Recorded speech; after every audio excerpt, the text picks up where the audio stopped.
Welcome to Grounded, where we delve into the untold stories of mental resilience and the hidden struggles of athletes. Today, we have the honor of featuring a legend whose name is synonymous with brilliance on the cricket field. Jonty Rhodes. Born in South Africa, Jonty redefined the art of fielding with his electrifying agility and unmatched skill.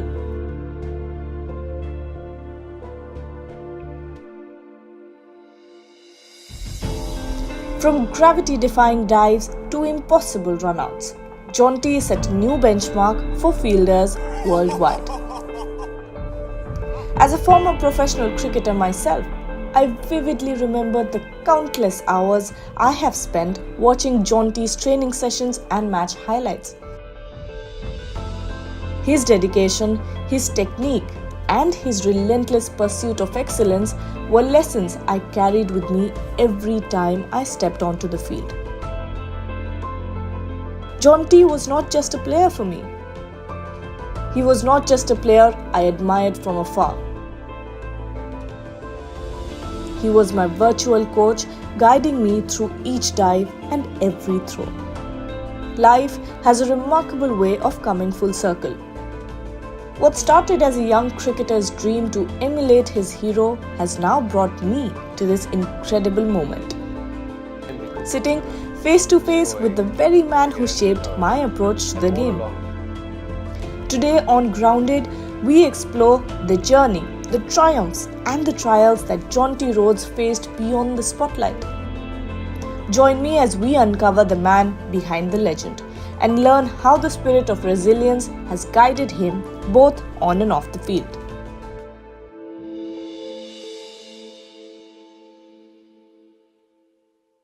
Welcome to Grounded, Jonty. It's a pleasure to have you here. Thank you. Right off, I'd like to ask you, with time, with the inception of T20 cricket, it's changed a lot, no questions there.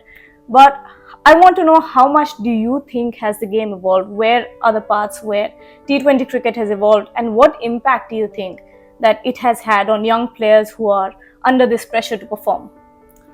Well, I think right from the very beginning, I worked in South Africa for a bank after I'd retired, and we had launched the Pro 20 in South Africa, and which is one of the reasons why we hosted the inaugural World Cup, T20 World Cup, which MSD came with a young Indian team and won it, because we were successfully hosting a very strong domestic T20 series. And there was a lot of concerns about, T20 is going to ruin Test cricket.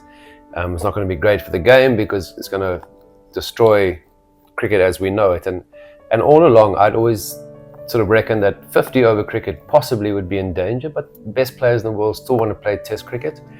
And the amazing thing is that the skill level of the players, has improved batting and bowling, because let's face it, if you're batting with a lot more freedom in T20, the bowlers have to come up with their new plans and new sort of deliveries that they can try and get away from just the hitting zones of the batters. But I think the entire intensity of the game is something that I've always loved about T20, and especially as a fielding coach, where you sort of, every single ball is an event and every single ball is important.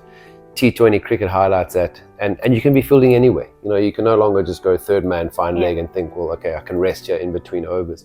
The ball will find you wherever you are, the shots that the players are playing. So with regards to that, I just love the intensity. And you look at some of Test cricket that is played these days, the way some of the batters have continued with the sort of brave form, or from the T20 format into Test cricket.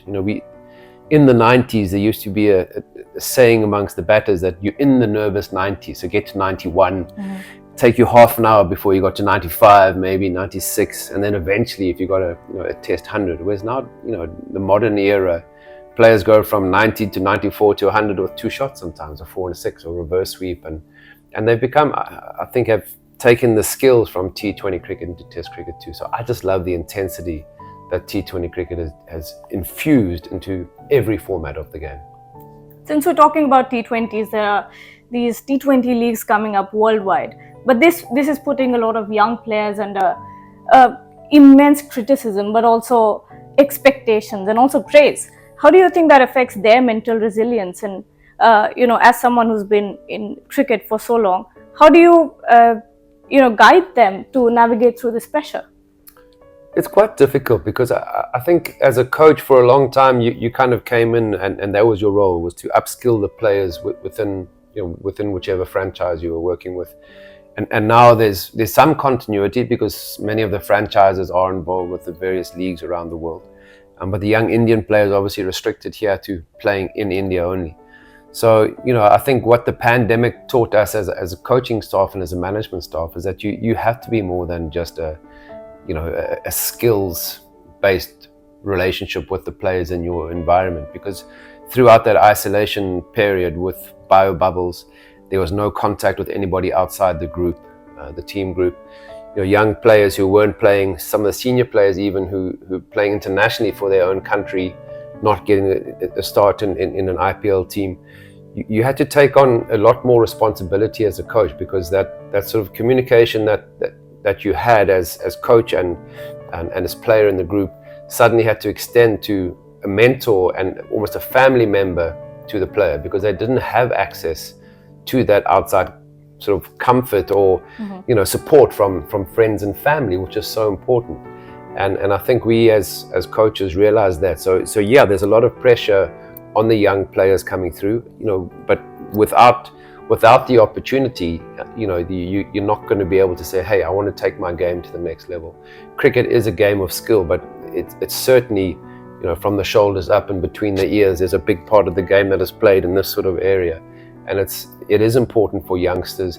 And even if they spend an entire season in a franchise and don't get a game, just spending time around players in the net, sitting on the side of the field, spending time with coaches, yeah, they are under pressure for sure to perform because a lot of people are watching them, but they're getting a great opportunity. So I think if you had to ask the players, would you rather not have the stress or would you rather have the opportunity? I think all of them would take that opportunity with both hands. Now, this question might not seem like a lot to someone from the outside, but playing in front of big crowds, the kind of crowds that IPL brings in, it's as exhilarating as daunting, especially if a player is under criticism. Take Hardik Pandya, for example. As a coach, how do you make sure that that person is focusing on their mental well-being and also, quieting the noise?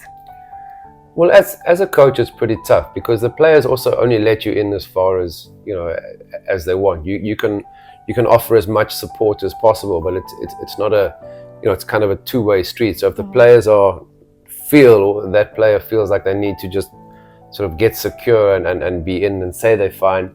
So it is difficult, even though there is obviously, it's generally players who are facing criticism and pressure are your senior players because there is high expectation around them.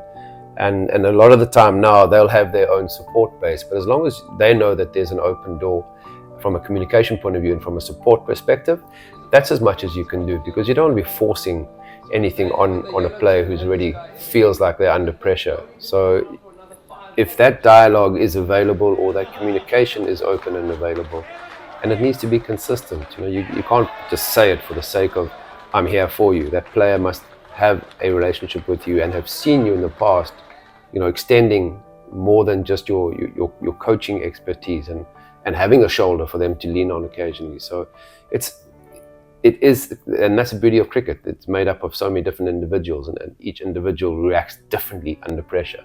So there's no blanket response to what happens if. It depends on your relationship with that particular player.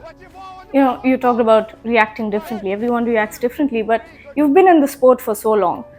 I want to know, what are your coping mechanisms that you found effective to, keep you calm, preserve your mental well-being, preserve your family's mental well-being?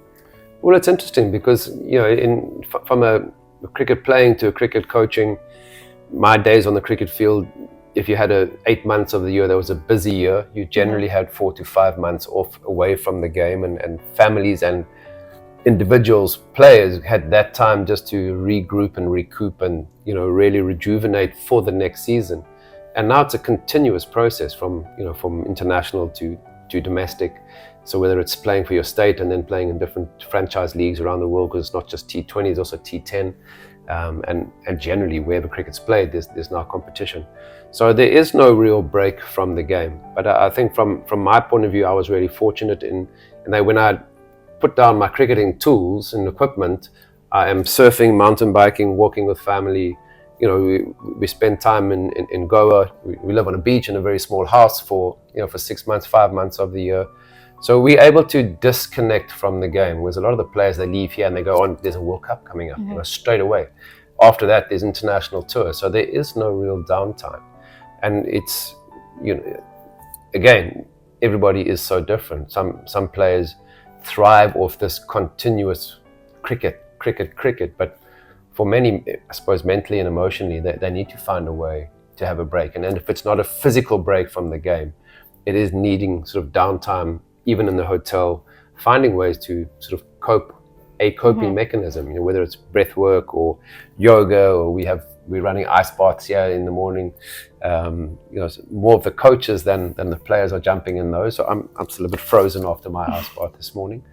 But they're different coping mechanisms, and again, it's up to the individual players. Like I said, for me, I had the opportunity when I got away from cricket, and I don't own the television, so I don't watch television. I don't prepare myself for the game, or once I'm away from cricket, I don't sit and watch, because there is so much cricket on television. Yeah. Whenever you turn on the channel here, there's just so many options to watch.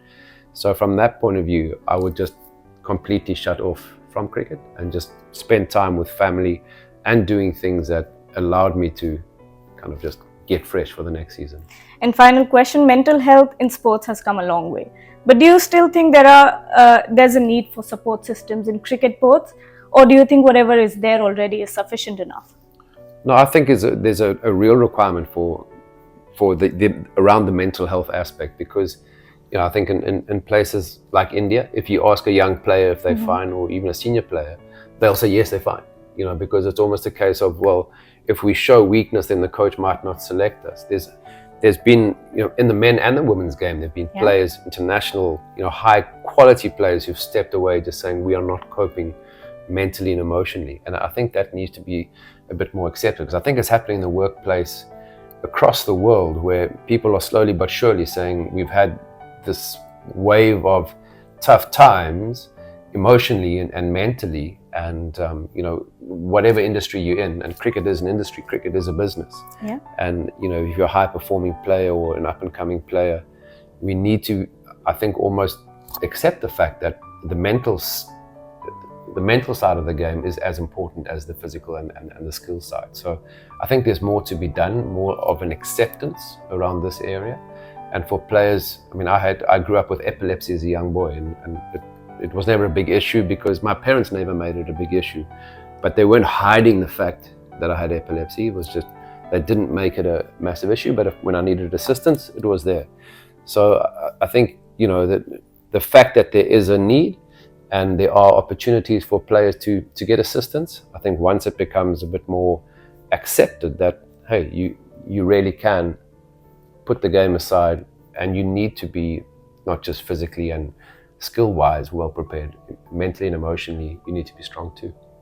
Well, thank you so much. Wonderful insights, Cool. Jonty. Thank you so Thank much you. for talking to me. Pleasure.